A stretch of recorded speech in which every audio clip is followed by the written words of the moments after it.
Hello. I'm a person who attends college. I'm also a disabled person. Oh my gosh. I was hoping to talk to you today about the subject of disability services are not accessible.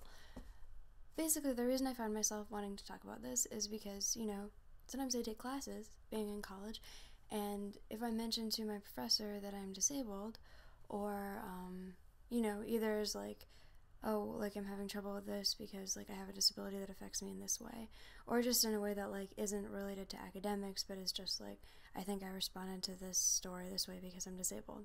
I don't know. So basically you do this and then the professor will be like, well, like if you need any accommodations, like we should, you should go to the disability service office and we'll get you some accommodations. They say this to be helpful. And sometimes in the first day of class you get the syllabus, and if the professor is like a really sensitive professor, they'll have written like students with disabilities, please contact the Disability Services Office if you need accommodations. So, at this point, I completely give up on ever being able to get any kind of support from this professor as a disabled student because disability services is so awful. I basically need disability services like I need a hole in the head. Actually, I mean, not even as much. So, what are my problems with disability services? It seems like they would be really great. They make college accessible for disabled students. Okay. My first problem is I've got this pen so I can make little signs. Okay. First problem is documentation. This means that, basically the way it works is that if you have a disability and you're in college and you want accommodations, you can't just say, I'm disabled. You have to bring in a diagnosis of your disability that is from the past 3 to 5 years.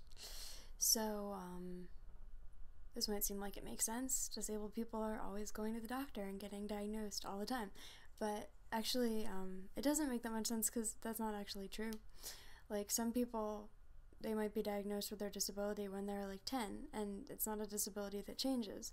So, they don't ever get diagnosed with it again. So then they're like 18 and they're in college and they're not eligible for accommodations because they don't have a recent enough diagnosis.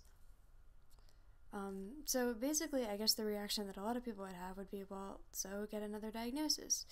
I guess number one is like, yes, some people could do that, but why is it necessary if it's a disability that doesn't normally change?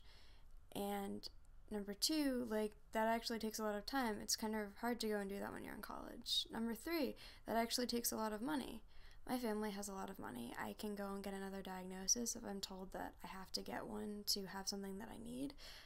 Other people's families wouldn't be able to pay for that, so it's actually kind of a class bias in disability services, which, Another thing I have about documentation is just that I don't necessarily understand the point of it in every case. Like, I think hypothetically you could make some argument about how like people are going to pretend to be disabled for like the benefits they get from it, because being disabled is extra fun. Like, I guess maybe you could say someone's going to pretend to have like some kind of like chronic illness so they can have their own room or something like that. I don't know. I'm sure you can think of examples, but a lot of the time there isn't really any arguable benefit for getting accommodations that you don't need. But if someone says they want to take a test in a different room for, I don't know, anxiety reasons, or like they're easily distracted, or like anything, how could taking a test in a different room actually make any difference to someone who didn't actually need to do it? Like, if anyone goes and takes a test in a different room, it doesn't make them do better on the test unless that's actually something that they needed in the first place. So, it basically bothers me because, as I'm going to go into, I can't help but feel that disability services almost has a hatred of disabled people because it's like this constant assumption that we must be lying and that we should do all this work to prove that we're not lying. Which brings me to my second point, which I'll just call all this work.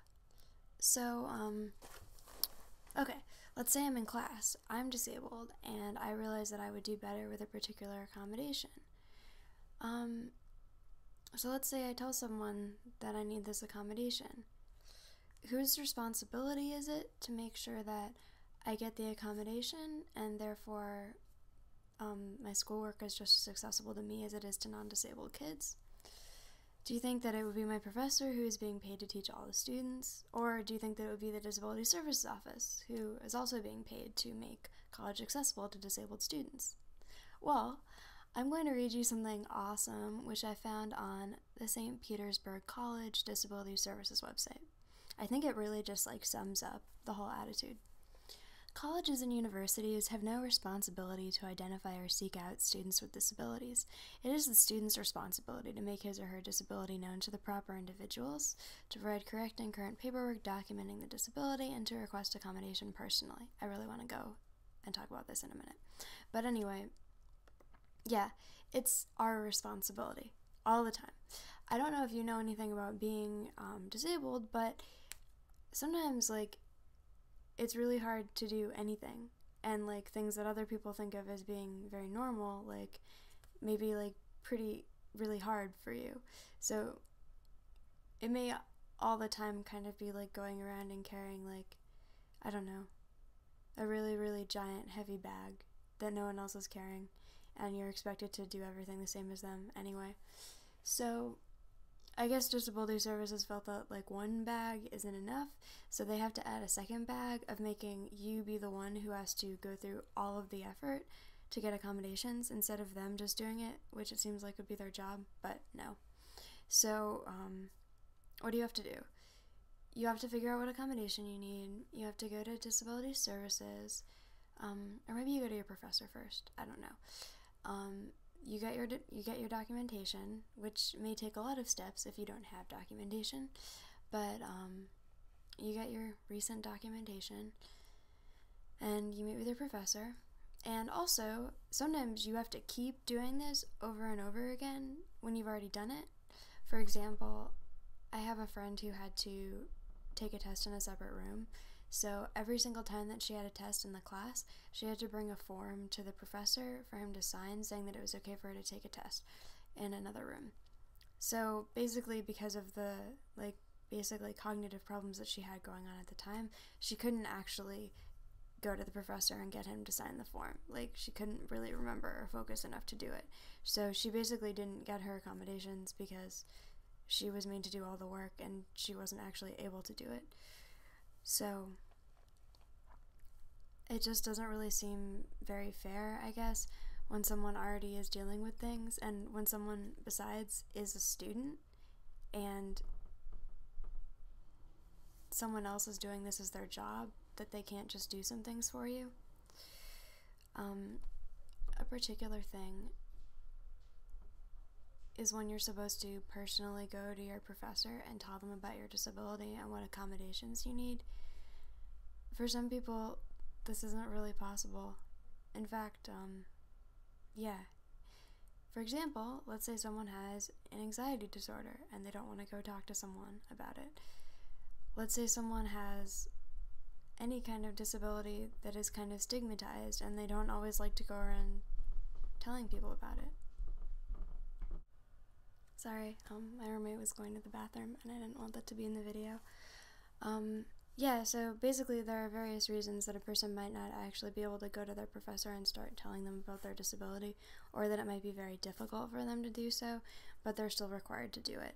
And this ties into what I was saying before. Basically that Disability Services kind of seems to hate disabled students because even though things are already kind of hard, we're basically supposed to do all of this extra work just to be treated the same. Yeah, shit, what was my third thing? I guess, what I was going to say, I don't need to write it down. I'm probably wrong. I probably do need to write it down. But I was going to talk about, surprises. Basically, Disability Services has this really cut and dry view of disability, where you always know what you need. So, if someone needs extra time to take a test, they'll always know that that's what they need. If someone needs, I don't know, you don't really need that many examples. Basically, someone's supposed to be able to know before they even start the semester what kind of accommodations they're going to need. And, there can't be any surprises. but living with a disability, there are a lot of surprises. And one reason this is just because, I guess because of the general sort of complexity of, like, it's not always that you can't do something completely, but that for a lot of people it's that you can't do something sometimes, or it's harder for you to do something. So this means that, like, you know, you might not ask for an accommodation on, like, a paper because you don't feel that you're, like, maybe you have, like, a reading disability, but you don't feel like you're so affected that you won't be able to just, like, work really hard and do this one paper. But then, you know, the paper comes around and you're, like, really super tired, or, like, you have, like, 3 papers and, like, you know, it takes you so long to do this that you just can't do all of it, so you just don't do one of your papers. There's basically no way in hell that you could go at the last minute and be like, hey, can I have a disability accommodation? Because of my disability, I can't do all of these papers at the same time. And, you know, that wouldn't be seen as real.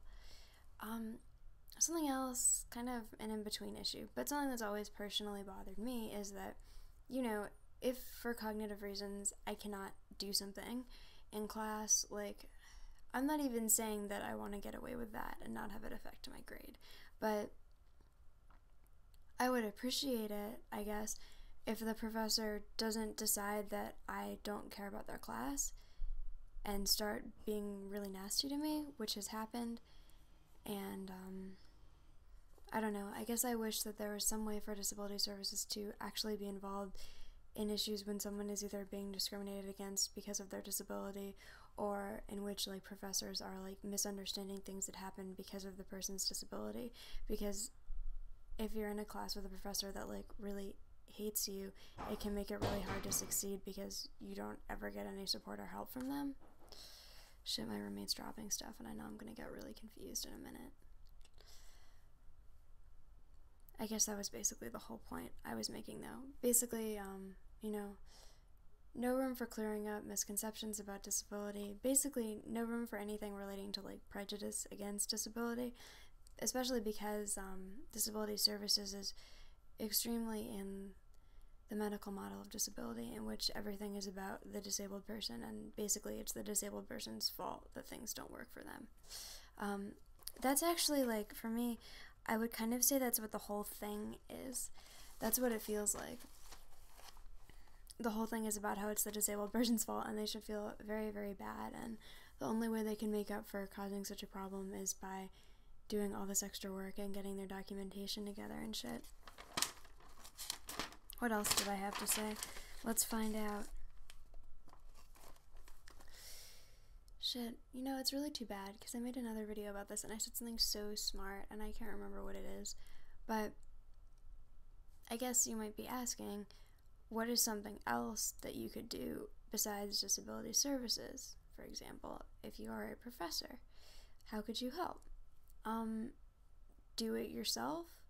Like, there's probably some things I assume are probably against the law, but there are other things that you can just do, and I know this because one time for me, a professor let me take an exam in a separate room for emotional reasons, which I explained to him, which he accepted without me having any documentation, because he was a really good person and he knew that there wasn't a reason that I would need that accommodation unless I actually needed it. There's things like that. There's things like trying to make your class universally accessible. What universal design means basically is that instead of, like, making something so only non-disabled people can access it, and then, like, very long-sufferingly, like, making a tiny ramp for a disabled person to get in, you just make everything so as many people can do it as possible. So when you're designing your class, just think about different ways that people might need to access the information. Or, you know, if someone's in class, just write in the syllabus that if they're having trouble with something because of their disability, they can just talk to you. You don't need to have the whole part about go to disability services because you don't know what that means. So just say that they should talk to you, and then people will actually think that you get it because you actually will. Yeah, that's basically it. Sorry I can't remember the amazing thing that I said in my video that I made of this the other day. Guess what? I just went and looked back at my other video and I found what I was going to say. I was going to say something about, being an adult and developing good self-advocacy skills. So this is something I have seen.